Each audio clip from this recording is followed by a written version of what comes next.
there must be a secret reason for that. It seems to defy all the rules.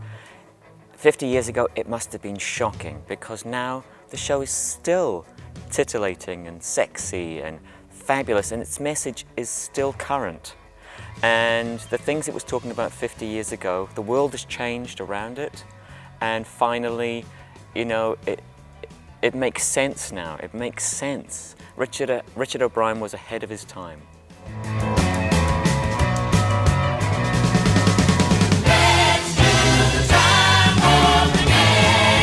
I know, and it's still topical.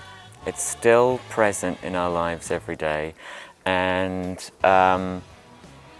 yeah, Richard O'Brien was just ahead of his time, and the world is caught up with him over that time. But his message was relevant 50 years ago, and it's still relevant now.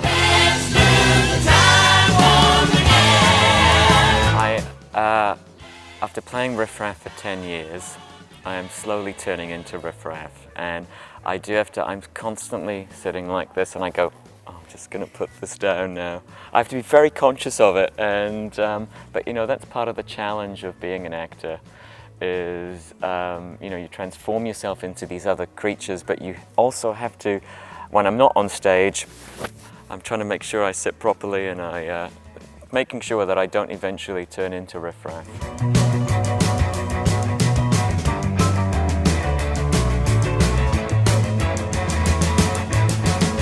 Rocky Horror is possibly the most fun show you could ever want to be a part of for me as an actor. And you know, there are hundreds of different versions going on all over the world, but this is the main one. This is the one that's endorsed by Richard O'Brien himself. And this is the show that, you know, occasionally he's even been a part of the show. And not at the moment, he's back in New Zealand, where he lives. But this cast is the most experienced Rocky Horror cast in the entire world. It's full of West End performers that have been doing the show for years, and they keep on coming back to Rocky Horror because it means so much to them. And I think when the audiences come along, they want to watch performers where they're so happy to be on stage doing this show. They love it so much, and I think the audience, when they come along, they see that, and they join in with the fun with us.